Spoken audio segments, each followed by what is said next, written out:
Okay, thanks everyone. So thanks for joining us today. And if you can, please turn on your cameras when you get settled in. We really appreciate that. Thank you so much. So welcome everyone. My name is Jessica Wikibird and I'm with the University of Central's Florida's Rosen College of Hospitality Management. And today I have the honor to be moderating this panel here with our panelist, Mr. John Long. So today we'll be focusing on a topic that's really very passionate to me, as well as a lot of our colleagues here at the college. We're joined today by Dr. Hugh Potter, who is the director of the Center for the Study of Human Trafficking and Modern Day Slavery at UCF. Hi, Dr. Potter. We're also joined by our moderator, Ms. Karen Sola, who works with the center. She'll be moderating the chat, so please feel free to put in any questions you have throughout this conversation over the next hour into the chat, and then we'll be moderating that. Once you do put your question in there, if you feel free, I'll ask you to go ahead and unmute yourself and ask your question directly to John, okay? So our center at UCF, the Center for the Study of Human Trafficking and Modern Day Slavery, is one of only 3 in the nation and the first in Florida. Our goal of the center is to expand the understanding of human trafficking at the global level in a comprehensive interdisciplinary context. We do this via community engagement, research, education, and training. So with that, we actually started the Lunch and Learn series facilitated by Dr. Potter and Karen to invite experts in to talk to us about trafficking worldwide as well as nationwide. Today, we have the honor of having Mr. John Long. John is as the executive director of the U.S. I apologize. I sit in a cubicle, so it's kind of loud in the background, I know, so I apologize about that. As the executive director of the U.S. Institute Against Human Trafficking, John Long oversees its day-to-day operations and maintains a safe, positive environment where young men can begin the journey towards recovery. The USIAHT's Safe Home is the first home dedicated to the care of minor male victims of sex trafficking in the United States. John works to build relationships between the surrounding community, the Safe House, and its various partners, and relationships between the surrounding community and the various partners, providers. John brings extensive experience with youth and criminal justice to his work. As a case manager and administrative facilitator for the Department of Juvenile Justice in Florida, he worked alongside young men and women implicated in the justice system, striving to provide them with the care and tools they needed to turn their lives around. This experience made him aware of the horrors of human trafficking and catalyzed his passion for helping children who have been exploited in this ugly trade. We welcome you today, Mr. John Long. Thank you for joining us. All right. Thank you. And thank you, Jessica, for that intro. And thank you all for gathering. Before we get into the kind of the details of what the minor male victim is and why the U.S. Institute exists, I kind of want to just give a history of our organization, the U.S. Institute Against Human Trafficking, which we agree is the longest name. It's hard to memorize, it's hard to say, but the U.S. Institute, so from now on, I just call it the Institute, but the Institute was created by our founder, who's Kevin Malone. Kevin Malone is a retired Major League Baseball manager. And also our co-founder was Jeff Rogers, who was the vice president of IBM. And they both in their jobs and in their lives did a lot of traveling, did a lot of overseas traveling. And specifically Kevin, when Kevin was overseas, he would see in the streets, kids being sold. He would run into people that were offering things in third world countries. And so he came back to the US, and with Jeff Rogers, they started asking the question, is this an issue domestically? Is this something that we want to tackle, that we want to address? Is there anybody doing this? And so they really started doing research domestically, trying to figure out if boys are being sold, specifically minor boys being sold for sex, and if they are, what resources are available. And through about a year of research that they conducted, they found very little services available to minor male victims. In fact, when they started doing research specifically on safe house beds in the United States, there were 0 beds available specifically to boys. And through that research and development, they created the U.S. Institute Against Human Trafficking, our safe house. Our safe house is here in the state of Florida. It's an undisclosed location. It is open to, we say biologically born males because we deal with a lot of youth that identify somewhere on the LGBTQ community. So they may biologically be born male, but identify as female. So they're welcome into our home as well. We serve kids age 10 to 17. We are licensed through the Department of Children and Families. And the shocking thing is, we've been now in existence for about 4 years. We are a 5-bed capacity, but we oftentimes struggle to stay at capacity. And we know that here, specifically in the state of Florida, when you start looking at some of the numbers that the Department of Children and Families has published, the DCF has published and said about 15% of minor cases of sex trafficking in the United States are boys. And so when you start peeling those numbers back, that's about 80 to 90 kids, 80 to 90 boys every year that are verified victims of sex trafficking. And that includes labor trafficking. We know that there's a larger number of boys in labor trafficking than sex trafficking, but you start peeling these numbers back and you recognize that where are these kids going? A lot of these kids are being placed in the Department of Juvenile Justice. A lot of these kids are refusing to be placed in a safe home. And that's something we'll address in a moment of boys really don't want to be identified as a community. We oftentimes don't include boys in the conversation. When we think about trafficking, and oftentimes we use the female pronoun.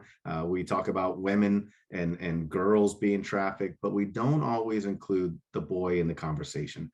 And that's really what we want to do. We're striving to do is change that narrative and include the boy, allow the boy to be the victim. And so our home, again, has been in operation for about 4 years. We've served about 29 boys in the last 4 years.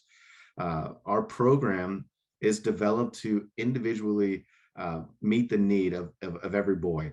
So it's not a lockdown facility. It's not a level program. It's not a time-based program. Kids can come to us and stay as long as they want. We've had some kids come in, they stay for 3 days and they say, this is not for me. I'm going back to the community, or they just run away. We know that that's a huge issue. We also have kids that we have to force them to leave because they've aged out. We've got a boy in our home right now that's been with us for 2 years. The youngest kid that we have served is a 10-year-old boy. And this boy at 10 years old had been trafficked since he was 3 years old. He was being sold for sex multiple times a day by his own father. His mother and him were both being sold. They were being trafficked by the father. They tried to escape multiple times. Originally from Costa Rica, moved to Texas, and slowly moved through the country, basically running from state to state. And every time the father found this kid, and found the mother and the kid, and just continued to traffic them. And eventually mom was able to find help. We were called, and the kid was found in Jacksonville along with the mother. And I personally went to Jacksonville to meet this kid, to pick this kid up, drive him back to our safe house. I mean, we're a 10-year-old boy who had nothing but a trash bag full of stuffed animals. He had no personal items of his own. He didn't know when his birthday was. He was never enrolled in school because he was always on the run. He didn't know how to read. He didn't know how to write. He didn't know how to count. And because his life was just a traumatic experience from 3 years old up until he was rescued at 10. And so when he came to us, we were able to plug him in with education. He saw the doctor for the first time in his life. He went to the dentist. And not only did he receive services, but we were able to connect mother with services of her own. And after about a year with us, we were able to reunite them successfully. And they are able to stay out of the life. The father is no longer in the picture. But that's just kind of one story of maybe that traditional story we hear about trafficking. Oftentimes we hear about the Romeo Juliet kind of pimp style, or a family member who's doing the trafficking with girls. Boys, our stories are a lot different. That's one that's very similar to a girl's story, but a lot of our boys' story may not include what we would traditionally call a pimp or a trafficker. So a lot of the boys we come in contact with put themselves on dating websites. They advertise on Bumble, on Tinder, on Let's Skip Lunch, on any kind of social platform that they can get on. And men are start meeting them on there and start grooming them. These kids are being sold. And even though there may be that absence, or we think it's the absence of a trafficker, it's still sex trafficking. These kids are under the age of 18. They can't agree to do any kind of sexual act for the exchange of money or a promise of good. And under the definition of sex trafficking, that is sex trafficking. And so we have worked through the country. We've taken kids outside the state of Florida because we are, to our knowledge, again, are the only safe home that's in operation for these boys. And then there's one last stat, and maybe we'll jump into some of these questions, but the numbers are really out there. Because we don't always talk well with each other. There's not a lot of service providers. Boys are very, again, difficult to identify. But somewhere there was a study that was done that estimates somewhere between 100,000 and 300,000 kids are sold for sex in the United States every year. So it's 100,000 to 300,000 kids. That's US born kids that are being sold to domestic individuals. And also when we're talking about changing the narrative, we need to include boys, but women are buyers too. And so these kids are being sold both to men and women. But of that 100,000 to 300,000 kids in the United States being sold for sex, it's estimated on the low side that 36% of those are boys. So that's a huge number. That's at least 36,000 boys in the United States that are being sold for sex every year. And to our knowledge, there's only 5 beds available for those boys.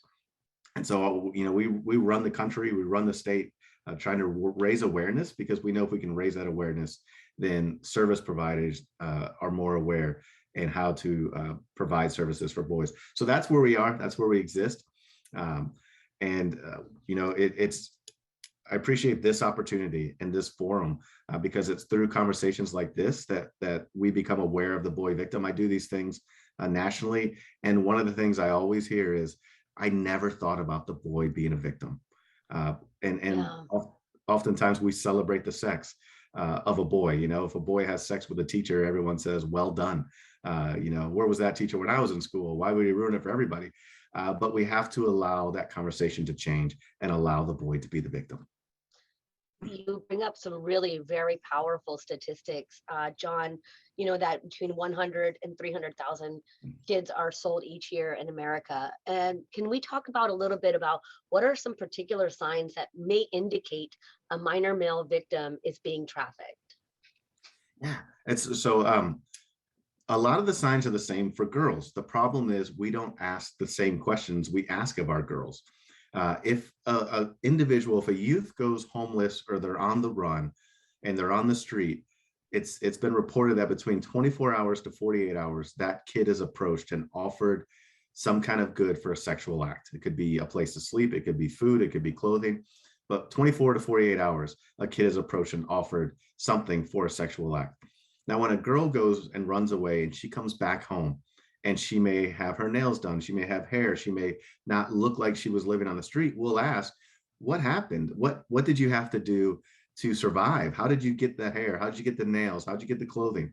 But when our boys go on the run and they come home and they don't look like they've been living on the street, sometimes we fail to ask that question.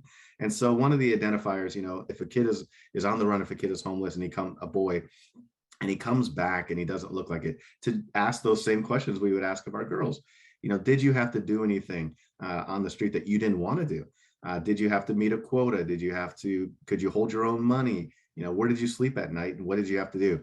And some of those other red flags are boys, they're with somebody who controls the conversation. The trafficker, if the trafficker is present and you ask the boy a question and they failed, they don't answer, the trafficker is the one to answer. Some of those red flags that we see with adults, with women, are the same things that we see with our boys. But also, one of the kind of red flags that we look at is you have to be involved in your child's life. And so if your child's behavior changes, if the boy's the way that he speaks, the amount of interaction he has on social media, those kind of things are red flags. I have a 13-year-old boy, and he is sick and tired of me asking him, has anybody ever asked you for a naked picture? Has anybody ever asked you to do something you don't want to do? And my son is always like, Dad, shut up. I mean, no, nobody's done that. No one's going to do it. But I want him to know that if somebody does do that, that it's okay to come tell me. And so we have to start allowing these conversations to happen in our home. This kind of circles back to what you mentioned before, which is a lot of these youth male victims are starting the conversation by putting themselves on apps. Can you talk a little bit more about that and about what's the accessibility? Do these apps not have kind of an 18 or over recommendation or requirement? Yeah, my son's 13. He can't go to Home Depot and buy spray paint because he's not 18.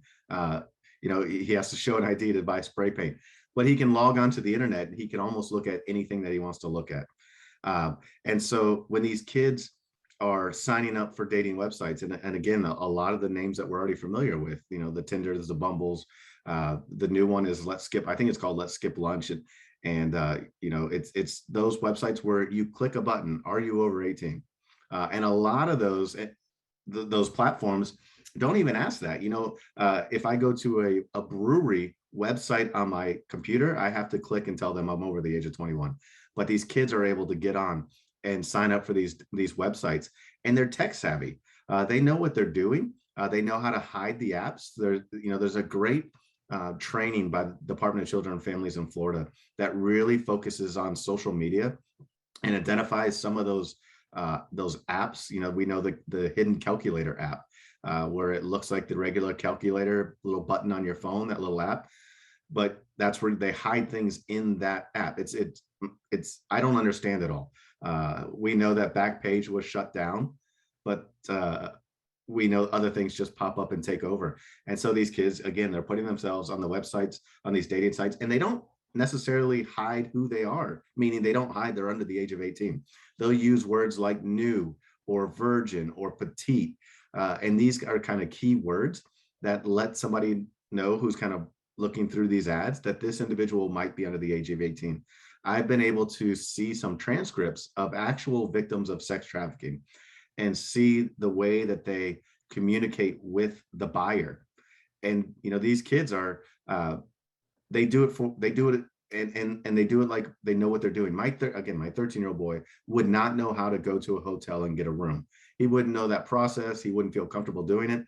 But as we read some of these transcripts, these kids are very familiar with the process. They tell the buyer what to do, how to do it, words to say, words not to say. And and one last story is we got a kid that was in Tennessee that put himself on Tinder and was meeting men in the community. And before I continue, sometimes when we hear these kind of stories, we think that the boy is now a willing participant because he put himself on these websites, that it's a victimless crime because if the boy didn't want to do it, he wouldn't do it. We know that's not true. These boys are sometimes in survival mode. They don't know exactly what they're doing. There's vulnerabilities that they have or a lack of support at home. They're looking for something. And so it's out of their vulnerability that they do these kind of things. But this boy in Tennessee put himself online and got so involved in the life that he turned himself in. He went to his grandma and said, "Grandma, I've been doing this and I don't know how to stop." And that kid became part of an investigation where those men that were paying to have sex with him, who knew he was at that time 14 years old, he was part of the investigation that led to some prosecution of those men that were doing that.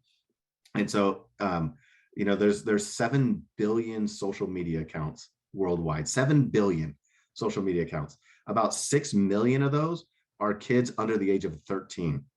And if you look at when you sign on, oftentimes you have to click and say you're over 13, but 7 or 6 million, I believe it is, under the age of 13. And they did another study, and I can talk all day, so you can cut me off, but they did another study of 20,000 kids, school-aged kids. And of that 20,000, 25% of them reported that they talked to a complete stranger on video chat. So these kids have unimpeded access to basically the world in their pockets.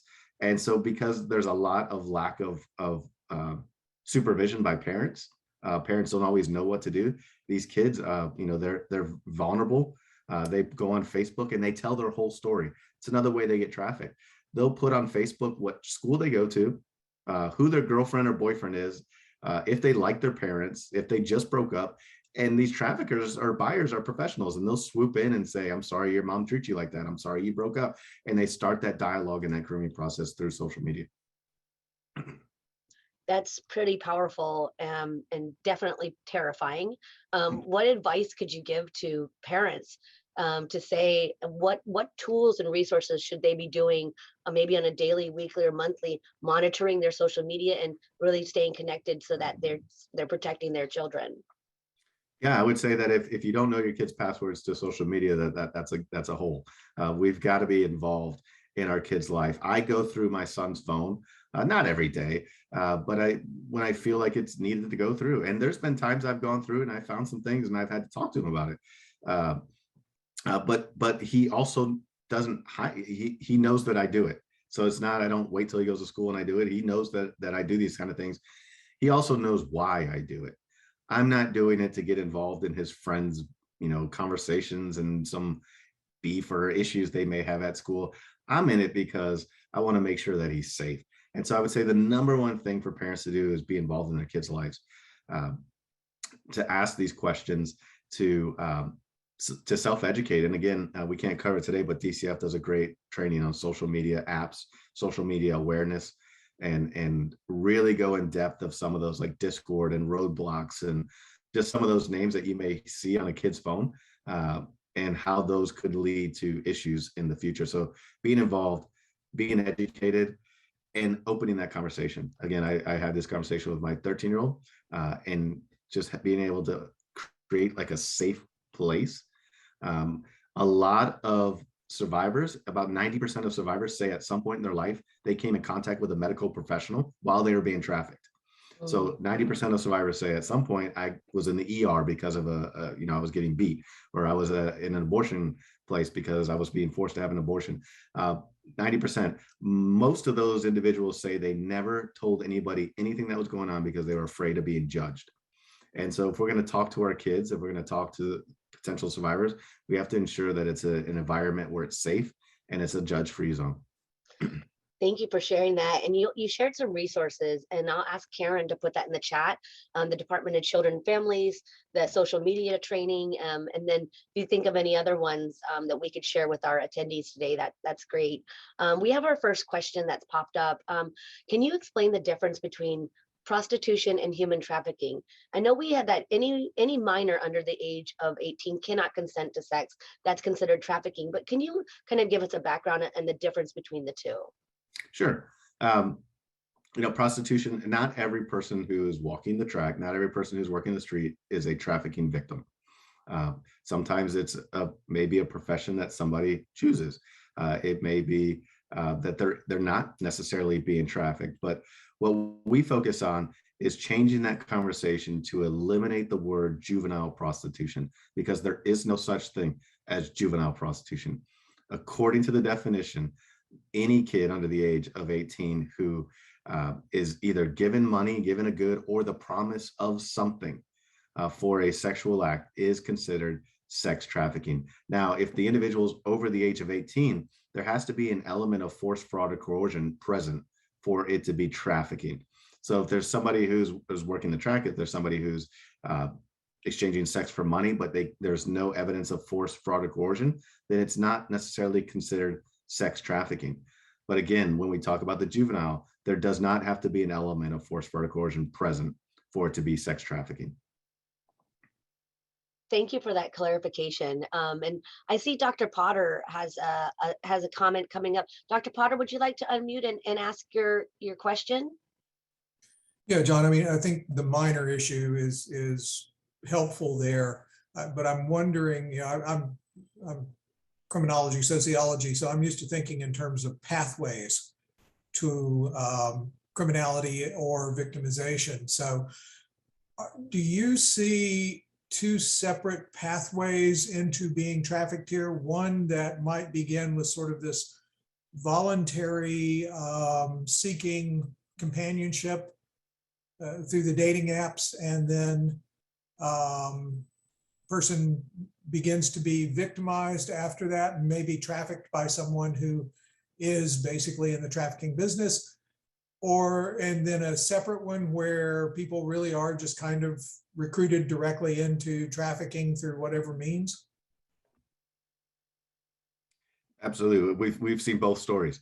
We've seen that where the kid may what appear voluntarily put themselves on these websites, they get into the life, and then at some point, a buyer or a trafficker, what we typically see in the stories of the boys that we come in contact with is they put themselves on these dating websites. They may meet a man, that man pays for some kind of sexual act, then that man goes back to his community and says, hey, I've met this kid, this boy, who is willing to do these things for money.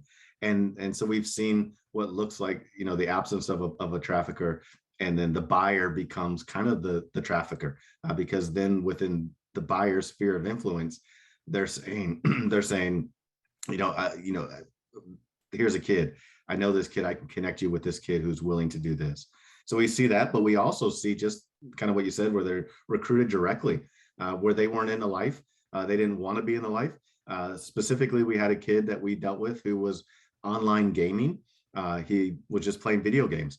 And through that process, a couple reached out to him as they were playing games and just groomed him through that process. Got to know who he was. It was months and months in the making. This kid had never been trafficked. This kid had never had an experience in the trafficking, but this couple was able to get to know who he was, explore and his vulnerabilities, start to exploit those vulnerabilities, start to meet the need of that kid. The kid was saying, my parents don't like that I'm homosexual. My parents make me go to school. My parents make me do chores. And slowly they would just say, well, we love you just the way you are. And slowly groomed him. And after a long process of grooming, they convinced the kid to come live with them. So the kid moved in with them. And within a short time of them moving, with the kid moving in with them, he was being sold for sex right away. They started to bring people in. This is a local story you can read about. It was in the St. Pete area. Happened about 2 years ago. But this kid then for a year was forced to live in this life. So he had never experienced it and was recruited kind of that traditional way that we would look at recruitment happening. And then again, we've seen it where a kid gets kind of stuck in the life and gets recruited because sometimes just out of ignorance and not knowing exactly what's going on. You bring up a really big point, and I think that's something where traffickers are now utilizing is the online gaming, and we'll talk about that maybe a little bit more. I see Lily Kyle has another question. Lily, would you like to unmute and ask your question? So let's take a look. So I pulled up your story. So Lily asks, what is the first step someone should take? Hi, sorry. Yeah, no problem. Go ahead, Lily. Sorry, I just wasn't sure if you could hear me. Yeah, I just wanted to know, what is the first step someone should take after possibly identifying a minor male victim? What should we do to help? Yep. Great question. And the first thing we would say is that we don't call anybody to be an investigator or law enforcement unless you are. And so never putting yourself in a situation where you become at risk, and also putting the survivor or victim at risk as well. And so the first thing that we would say, that if you feel like there's immediate danger that a life of a child or an adult who you think is being trafficked is at risk, contact local law enforcement. Allow law enforcement to conduct their own investigation. But if you are in the state of Florida, so if you suspect maybe it's happening at a neighbor or it is happening within business or church, the first thing that you can do is you can contact, if the kid is under the age of 18 and in the state of Florida, you contact the Florida Abuse Hotline. And that phone number is 1-800-96-ABUSE. You can do it anonymously. You call that number, you report what you've seen. It'll initiate an investigation through CPI, Children Protective Investigators, and they'll take over that case and they'll start to investigate. So again, that number is 1-800-96-ABUSE. It's the Florida Abuse Hotline, and that can only be used in the state of Florida for people under the age of 18. If you suspect that somebody is over the age of 18 or outside the state of Florida, that you could call the National Human Trafficking Hotline, which is 888-373-7888. Okay, yeah. I think I got that right. It's 888-373-7888. And that's the National Human Trafficking Human Trafficking Hotline that you can call for people over the age of 18 or anyone outside the state of Florida.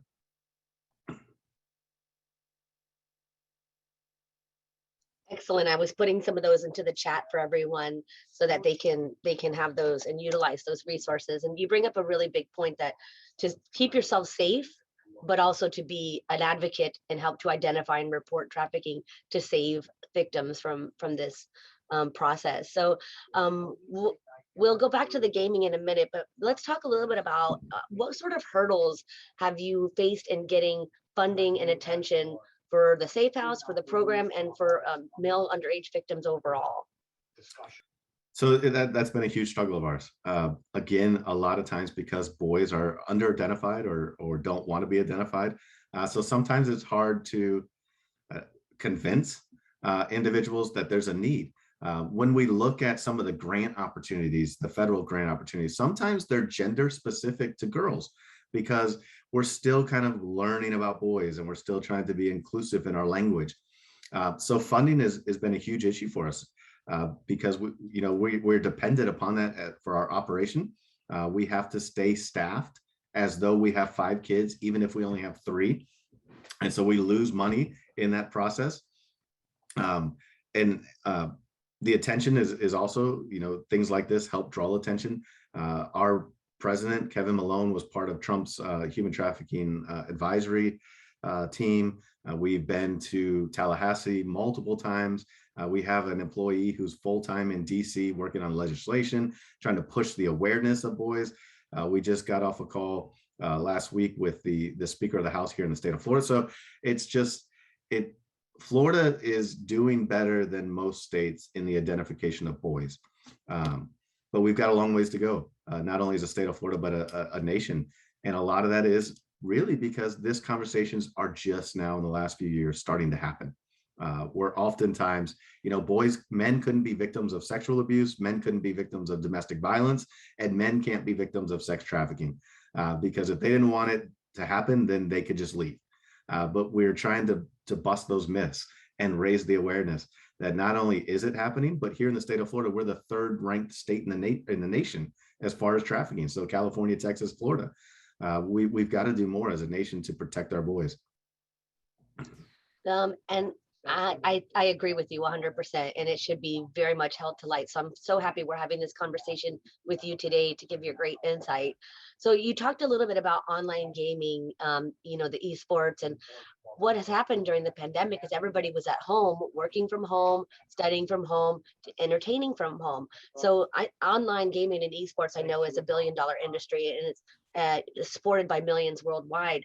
You talked about one story of how utilizing the gaming console helped to traffic this one male victim, underage male victim. Can you talk a little bit more about how traffickers are utilizing this platform to recruit? Yeah, our big fear is, the pandemic. We've been working remotely. We've been working from home now for it feels like forever, year and a half or so, however long it's been. And so our fear is that these numbers will just dramatically increase.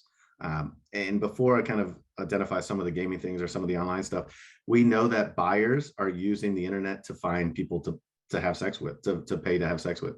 We know that between the hours of 2 and 4 p.m. traditionally, before pandemic, so if you can use your imagination and what it was like to work in an office, between the hours of 2 and 4, Monday through Friday, was the high frequency buying of sex. So those are people that are typically in an office, maybe in a cubicle, supposed to be under the supervision, maybe of a boss or a supervisor. But traditionally, those were the hours where people were setting up their dates either for that night or for the weekend. And so if that was happening, 2 years ago when people were working in offices and had somewhat of a supervision, what's happening now that people are working remotely with lack of supervision? People are able to kind of peruse the internet without the fear of somebody walking by and catching them. And so our fear is just these numbers are going to increase. And not only is the buyer have more access, but as you said, Jessica, people, our kids were at school, at home doing school for a year. And, as a parent who had to work while my child was doing schoolwork, I can't watch what they're doing all of the time. And so, these kids then had, even more unimpeded access to the internet. Parents had to do their work, the kids had to do their works. And so, our fear is that these numbers will again dramatically increase because of that. internet. They're using gaming systems. They're as we shared before, they chatted with this kid and slowly groomed him through that process. And then it's just kind of the traditional, the big one that we've heard often is Discord. If you're not familiar with Discord, I would familiar yourself with it. Discord is kind of just a social chat kind of platform where kids are able to talk with strangers. There's different kind of chat rooms that people can go in and out of. There is no oversight. There's nobody, moderating these chat rooms. And so kids are engaging with people that they don't know. The other one is, I think it's called Chat Roulette. If you don't know what Chat Roulette is, Chat Roulette really is, roulette is a game of chance. And what you do on Chat Roulette is you sign in, you have your camera on just like this. And what it does is the algorithm somehow connects you with somebody else. You don't know who that person is, but they also have to have their camera on. So it's worldwide. So these kids are getting on there and they're communicating with people overseas. They're communicating with people domestically, but they're just talking with strangers. And there's no real oversight. There's a lot of nudity. There's a lot of things that are happening. And the other thing that happens is what's called sextortion. Sextortion is when somebody will say, why don't you send me a nude picture? And we see this a lot in the college world of individuals, college kids, college women, but it's also happening with middle school and high school kids. They say, send me a nude picture. And the individual may send a nude picture. And then they'll say, okay, send me another one. And they start this library, collecting this library of naked pictures. And then they go back to that child or to that individual and say, okay, if you don't do this, then I'm going to expose all those pictures you sent to me to all of your friends, to everyone in your church, to everyone at your school, to everyone at your job. And how do they know where you work and what church you go to, what school you go to? Because you put everything on Facebook. And so they're able to say, hey, I know you played baseball with this team. If you don't do what I tell you, then I'm going to send these to everyone who's on your team. And so sextortion is a rising issue that we see as well. So I don't know if I answered the question or danced around it just right, but no, you really gave a lot there, and that's terrifying, absolutely terrifying that there's so many opportunities to target these vulnerable populations, and that's what makes the trafficking now's day and age with literally the technology that we have. I don't think I've seen this, and maybe you could educate us if you do know. Are there any laws that have caught up to what traffickers are utilizing now to groom and victims? no, the process, it's a lengthy process. Anything judicial, anything legislation, it's a lengthy process. Again, some of the language is still just in the female pronoun. And so they're just now kind of adjusting those and changing the language in those. I'm not aware of any laws right now that are focused solely on some of these avenues that kids or people are being trafficked. Thank you so much. Right now we've covered kind of the platforms, the victimization. We've talked a little bit about what parents can do by monitoring their devices, by looking at them and having conversations. What other things can you advise for as a community, as parents, as educators, that we can do to help the victims and help to combat trafficking? Sure. Again, be involved in your kid's life, be involved in your student's life. My wife is a teacher, worked in education her whole life, and just being aware of, again, those mood changes. Kids that are dressed inappropriately for the weather is a red flag, because sometimes these kids are moved from place to place. But as a parent, really just being able to talk to your child and to talk to your child about what are good secrets and what are bad secrets. Some of these traffickers, will say, if you tell your family, this is going to happen, or, hey, don't tell anybody because we'll both get in trouble. So really communicating with your kid of what is a good secret and what does a bad secret look like, and open that dialogue. And does your kid come home with unexplainable gifts? Something that they couldn't afford, but yet they have, asking that question of, where did that come from? What did you have to do? Has anybody, you can ask, has anybody ever, the thing we ask our survivors is, did you ever have to do anything that you didn't want to do? is a great question, because that could be anything. It doesn't necessarily have to be a sexual act. It could be inclusive of a lot of things. And so has anybody ever made you do anything you didn't want to do? So I think just the greatest thing we can do is being present for our kids, being aware, and doing something about it. There was a lady, a flight attendant, and I think it was American Airlines, was on the flight taking care of people, and she saw this girl, this young girl, who was with an older gentleman, and they didn't look like they belonged together.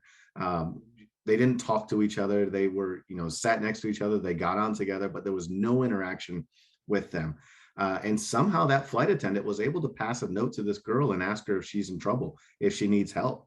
And she slid the note back and said, "Yes, I need help." And it was just because this flight attendant was aware of her surroundings and did something when things just didn't feel right. And law enforcement was at the airport when they landed. They did an investigation. That girl was being transferred from one state to the next state with her trafficker, and she was about to be sold. And so just because of that awareness and recognizing some of that, the red flags again, they were able to do something. That's great. Great advice to recognize and pay attention.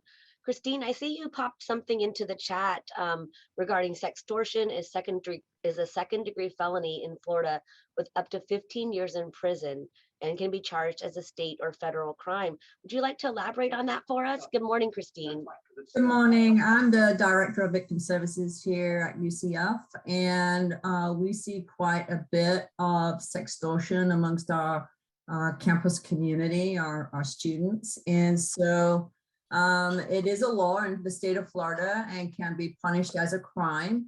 But we always have to bear in mind that victims also often have to be willing to report it to law enforcement. And in campus communities, we find most of the time they don't want to.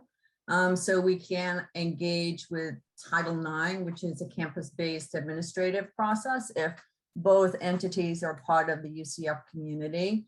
But we are seeing an increase in this, both within intimate partner relationships and also between online communities where, somebody is taking pictures and sharing them, and then they're having to pay money, and it's usually a money-based transaction so that, these pictures are not shared.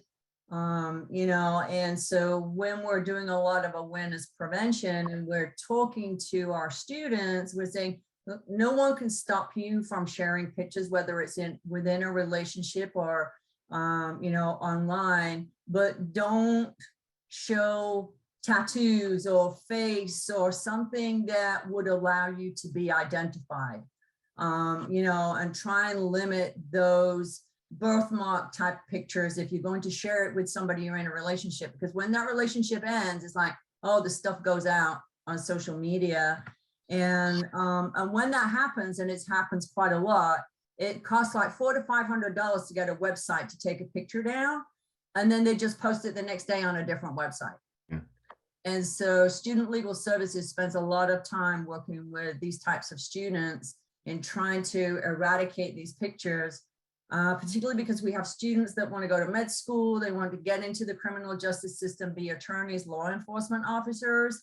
And once that information is out there with a name, it's with them for the rest of their lives.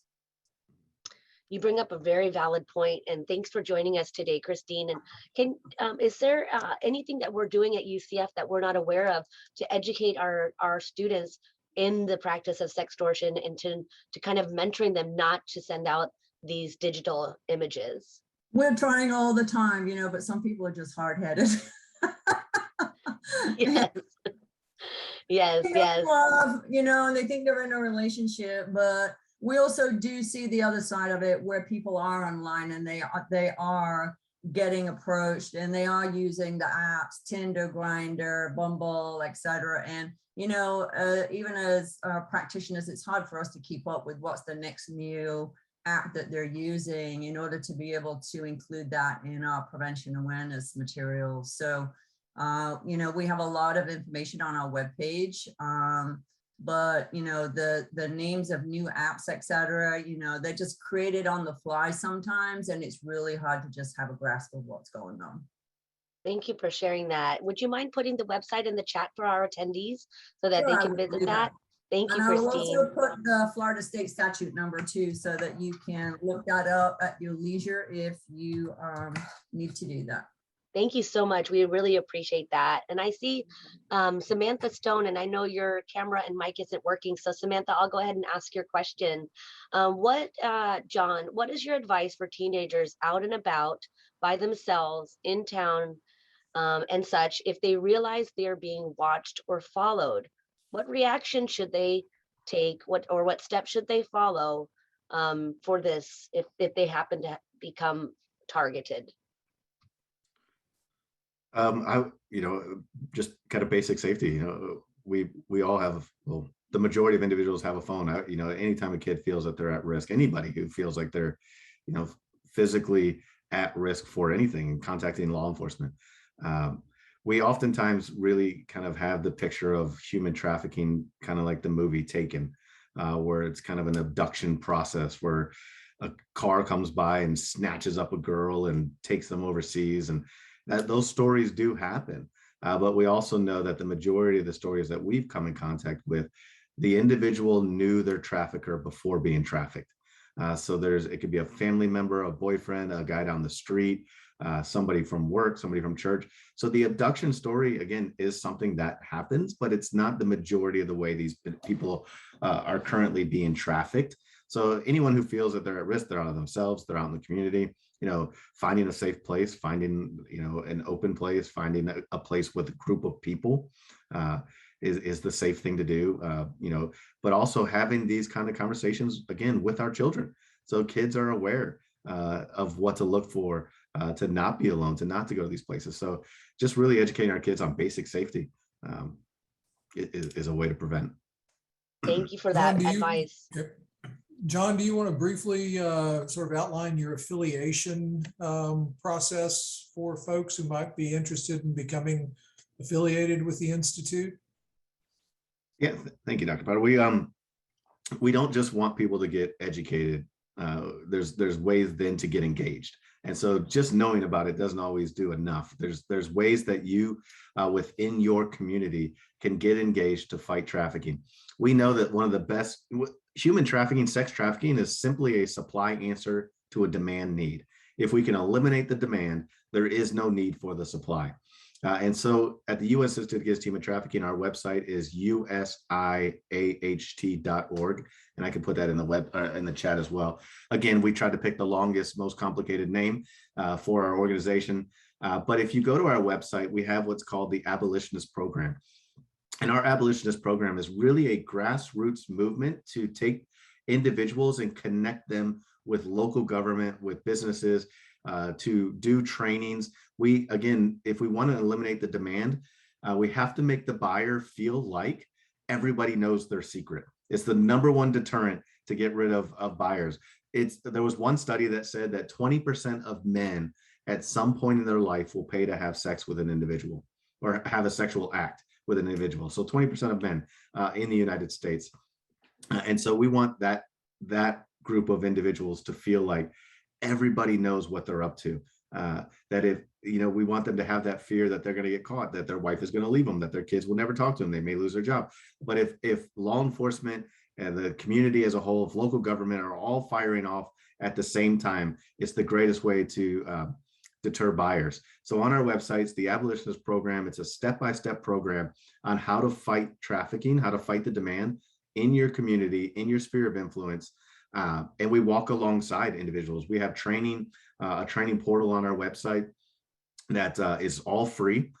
This training for individuals, for businesses, for medical professionals, for law enforcement, and it's all on our website. And it's a way to kind of get that human trafficking 101 training. And then now what do you do? Now let's start to fight the demand. And so that's one way to really get involved and start fighting this trafficking. We've had multiple communities. Charlotte County down south has declared the county as a whole as a trafficking-free zone. We've got Alabama right now is going off the rails as far as trafficking-free zone. We just met yesterday with what's his name? In Indiana, head coach of the Colts, Frank Wright. Frank Wright and Linda Wright in Indiana, and they're really pushing to have the whole state declare themselves as a trafficking-free zone. So on our website, again, it's a way to get connected, and it's really a grassroots movement to really fight demand. Thank you so much, John. We also have some training coming up here at the Rosen College about people working in the hospitality and tourism industry and identifying signs and factors for human trafficking. Give me 1 second. There's a lot of activity. Yeah, I have a lot of students coming in, so it's very active in here. But we do have some opportunities. I'll put it in the chat for some training coming up as well. And then John, if you could put I see you put your website there. I really appreciate that. It is a community effort. It takes all of us to be able to utilize the resources to become abolitionists. There's upcoming, I know that the center will be involved with some new events upcoming, so please pay attention to the page, which is our center is htmscenter@ucf.edu, and I'll put that in the chat as well.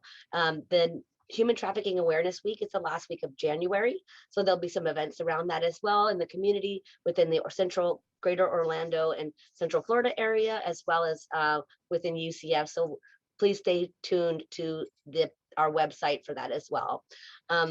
We also said, Karen is telling me that we will be having a table at the event this Monday on the 17th at the Reflection Pond. Hold on. I think Monday is the International Education Week. The center will be having a tabling event at UCF by the Reflection Pond from 11 a.m. to 2 p.m. That's this coming up Monday, if you would all like to join as well. And maybe Karen can put some information in the chat about that as well. Perfect. So I know we're wrapping up now. We've just got a few more minutes. Any last questions that we have from our attendees, or any last words of wisdom, John, that you could provide to us? I know that I see some of our great advocacies. I see Giselle Canova, who's part of our team here at Rosen College fighting trafficking. I need Ting Ting Zhang, and Dr. Zhang researches human trafficking, specifically when hospitality and tourism. We've got Jennifer Ray here from the Greater New Orleans Human Trafficking Task Force. And so do you all have any final questions or insights that you'd like to share with John or anything with our attendees?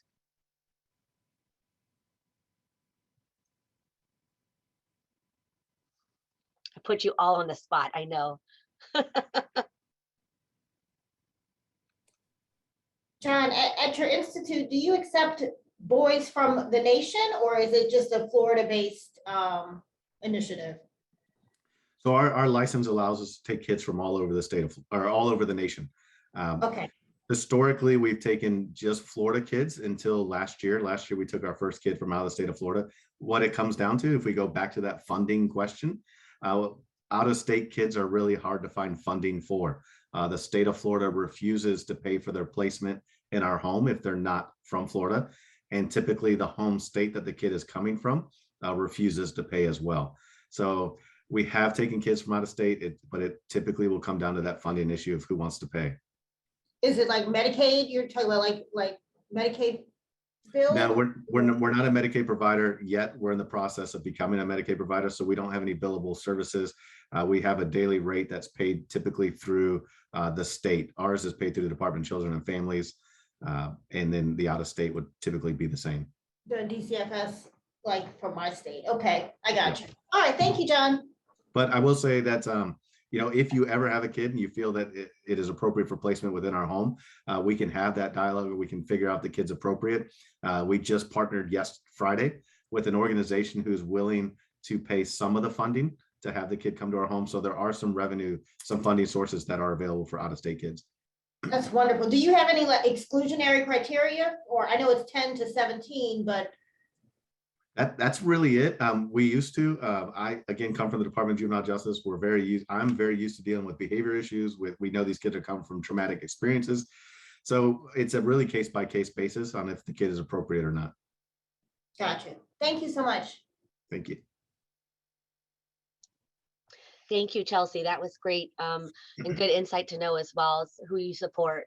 I want to thank you so much, John, today for joining us and giving us your time and and all of your great resources and information. It's really good to have you in this fight with us here.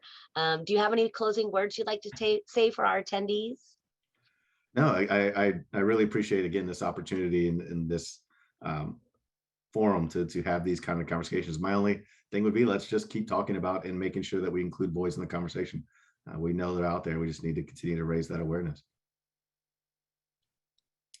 Excellent. Agreed. We want to thank all of you so much for joining us today and for in your advocacy and fight against human trafficking. Stay safe out there. Have a great day, everyone. Bye-bye. Thank Thank you. you.